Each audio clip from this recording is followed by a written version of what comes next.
اسی علم کے حوالے سے اس شخص سے متعلق یہ 4 باتیں جو ہیں لکھ دی جاتی ہیں۔ اب اس کو سمجھنا چاہیے، اصل میں جو بات مسئلہ تقدیر کے سمجھنے میں، جو یوں سمجھیے کہ ایک بہت آسان فارمولہ ہے اگر سمجھنا چاہے انسان، اور یہ میں عرض کر چکا ہوں کہ سمجھنا چاہیں گے تو سمجھ جائیں گے، تفصیل میں جائیں گے تو الجھ جائیں گے، اور مناظرہ اور مباحثہ کریں گے تو گمراہ ہو جائیں گے۔ چنانچہ اسی پر میں حدیث آپ کو سنا چکا ہوں کہ ایک مرتبہ حضرت ابو ہریرہ فرماتے ہیں کہ حضور صلی اللہ علیہ وسلم برآمد ہوئے اپنے حجرے سے، اور ہم مسجد کے گوشے میں بیٹھے ہوئے تقدیر کے بارے میں بحث کر رہے تھے، تو آپ شدید ناراض ہوئے، اور اس قدر آپ کا چہرہ مبارک غصے کی وجہ سے سرخ ہو گیا کہ ایسے محسوس ہوا جیسا آپ کے گالوں میں انار کا رس جو ہے وہ ڈال دیا گیا ہے، وہ اس کے اوپر بہا دیا گیا، وہ سرخ قندھاری انار، اس کا تصور کیجئے، وہ عام تو انار نہیں جس کے اندر وہ رنگ نہیں ہوتا۔ پھر آپ نے فرمایا غصے سے، کیا تمہیں اس بات کا حکم دیا گیا؟ کیا مجھے تمہاری طرف اسی کام کے لیے بھیجا گیا کہ اس مسئلے میں تم بحث کرو؟ عزمت علیکم، میں تاکید کر رہا ہوں اس مسئلے میں بحث سے گریز کرو، بحث مت کرو۔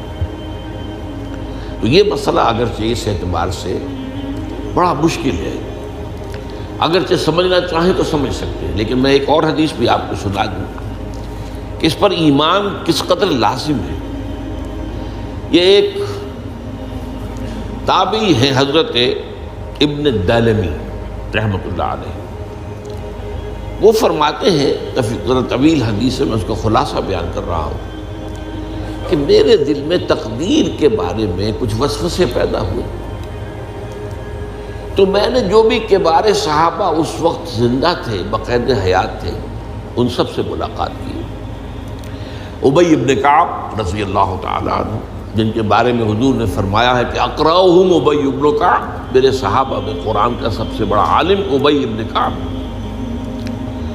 ان کے علاوہ عبداللہ ابن مسعود کے پاس بھی میں گیا رضی اللہ تعالیٰ عنہ، جن کی حدیث ہم پڑھ رہے ہیں۔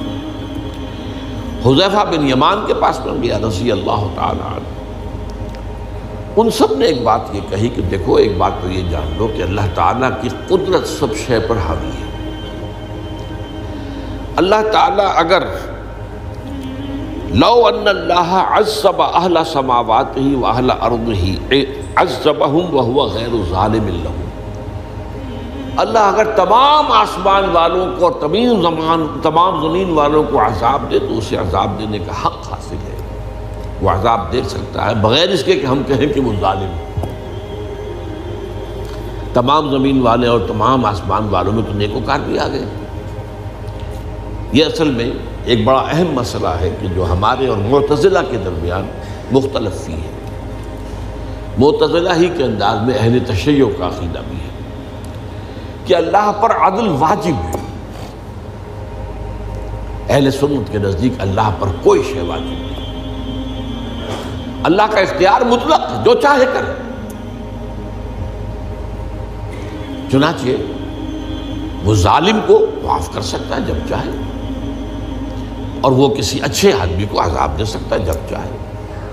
یغفر لمن یشاء ویعذب من یشاء واللہ علی کل شیء قدیر۔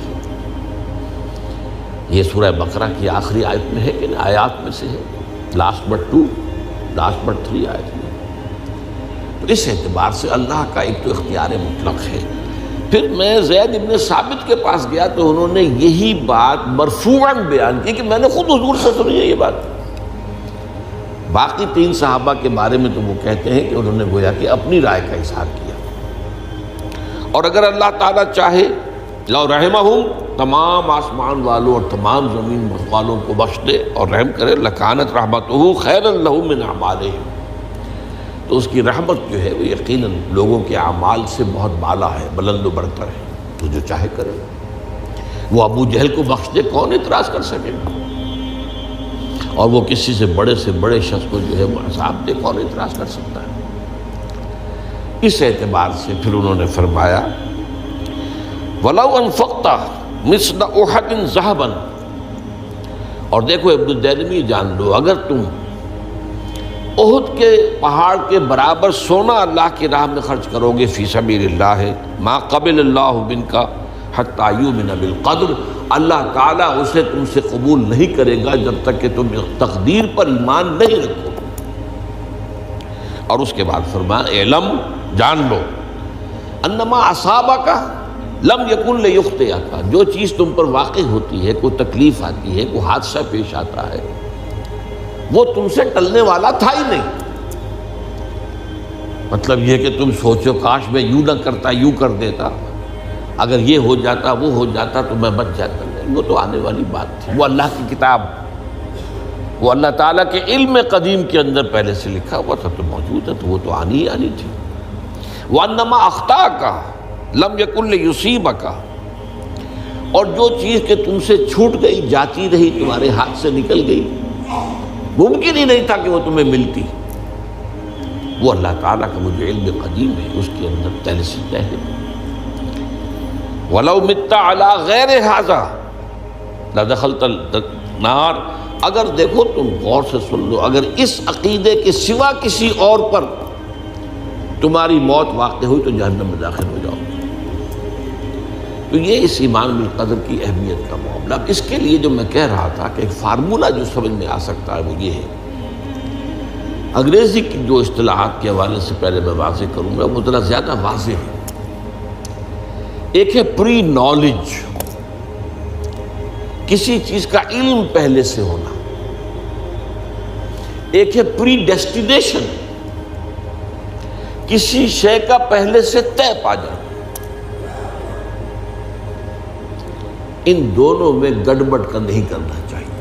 اللہ کا علم قدیم اس کے جبر کو مستلزم نہیں ہے، اس کا علم ہے یہ کہ تم یہ کرو گے، اس کا مطلب یہ نہیں ہے کہ تم اس کے جبر کے تحت کر رہے ہو۔ اس کی ایک سادہ سی مثال میں دیا کرتا ہوں، پھر میں کروں گا، سمجھنا چاہیں تو یہ فارمولہ بہت کافی ہوتا ہے۔ آپ کسی بچے کے سامنے کوئی کھلونا ڈال دیں، آپ کو تقریباً یقین ہے وہ متوجہ ہوگا، اسے اٹھائے گا۔ ہو سکتا ہے بچہ کسی اور دھن میں ہو اس وقت، ادھر اس کی توجہ کسی اور کو نہ اٹھائے، اگر وہ اٹھا لیتا ہے تو آپ کے مجبور کرنے سے تو اس نے نہیں اٹھایا، اس نے تو اٹھایا ہے اپنے انسٹنکٹ کے تحت کہہ لیں، اپنے ارادے کے تحت کہہ لیں، آپ مجبور تو آپ نے کی۔ لیکن اللہ تعالیٰ کا جو اندازہ ہوتا ہے وہ اندازہ، قدر کے معنی اندازہ بھی ہے، میں بیان کر چکا ہوں آپ کو، اس کا جو علم قدیم ہے وہ غلط ثابت نہیں ہو سکتا۔ ظاہر بات ہے کہ پھر تو اعلیٰ کل شیء علیم وہ ہے ہی، اس کا علم قدیم جو ہے اس میں کوئی خطا نہیں ہو سکتی۔ یہ ہے در حقیقت پری نالج اور پری ڈیسٹینیشن، دونوں کے اندر فرق کر لیا جائے، یہ جبر نہیں ہے۔ ہاں اللہ تعالیٰ کا علم ہے، اس علم کے مطابق چیز جو ہے وہ لکھتی گئی ہے، وہ تو ہو کر رہی ہے، ہوتی تو ہے، لیکن